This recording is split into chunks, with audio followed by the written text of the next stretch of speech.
4 years.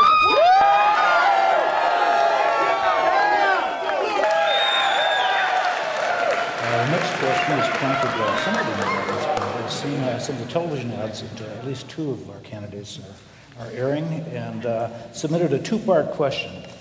The first is, what is your commitment to civility in your campaign, and what are you doing to assure that the dialogue is civil with respect to your own ads and those of people on your behalf? Mr. Franken, you go first this time. Okay, a minute. There's been some nasty ads against me. I understand the sentiment behind this question. You know, part of an election is holding an incumbent accountable, an elected official accountable. We've been running ads about Norm Coleman's record, and so they're negative because his record hasn't been very good. Now, they have run some pretty nasty personal ads against me, and people have said to me, how can you take it?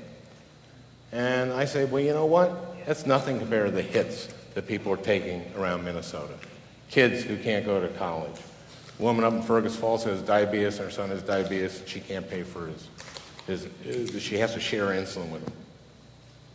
I see stories like this all the time.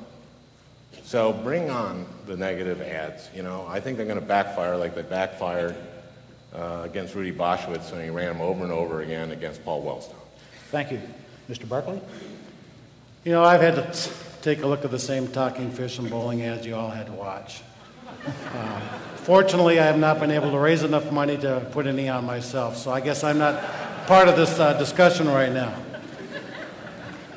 But I expect now that I've hit close to 20%, that maybe starting next week they're going to start dragging me into this too. I fully expect maybe the attack ads will start going after me also. So if they do, they do. But this has been an embarrassing campaign for me. I think Minnesotans should not have to have been put through this, and I'm holding them both accountable on this. They both sign off on these ads. They both signed off on their consultants and say this is going to work. Well, I really have to thank them both for doing it right now, because I think I have been the beneficiary of the negative ads, because you're driving people to me. So keep on doing it, because it does work when there's no alternative for people to go, but they have an alternative in me. And I hope you don't, for my own self-sympathy, for the sake of Minnesotans. I hope you do. Maybe we should start talking about what we're going to do for Minnesota, not how bad each of you are.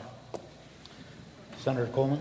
We're facing some major challenges in this state right now. Folks worried about health care, worried about the economy, worried about costs of sending their kids to education, sending kids to college. And so the choice that you make is important. I look at some of the ads, and it's kind of like Mr. Franken's comments about my record, about my voting record. They've got one about Coleman voted tax breaks for big oil. Same bill that Barack Obama voted for and Mark Dayton voted for. The reality is I do have a record. Mr. Franken's record is his career. And there are some very tough ads out there of pictures of him. And you got to decide, is temperament important? Yeah, it's pretty important. Can you work with people if you've called them the angriest, most despicable things and expect to sit down and do the things that I do all the time in the U.S. Senate? Mr. Franken talked about satire being good training for the U.S. Senate. Well, his satire, that's his record. He doesn't have a record of service to Minnesota. He doesn't have a record of producing on behalf of the people of this state. So there are some tough ads, but they go to his record just as his ads, he says, purport to challenge my record. Thank you. Well, I didn't assault a heckler. A heckler heckled John Dean at a rally and started charging the stage, and I helped grab him, and he was taken out of the theater. I was later given the key to the city by the mayor of Manchester, and the theater manager called me a hero for protecting people. And this is the kind of ads that we're seeing. We're seeing ads that are deliberately misleading, and, but again, I'll take those hits and I'll be proud to. All right, thank you.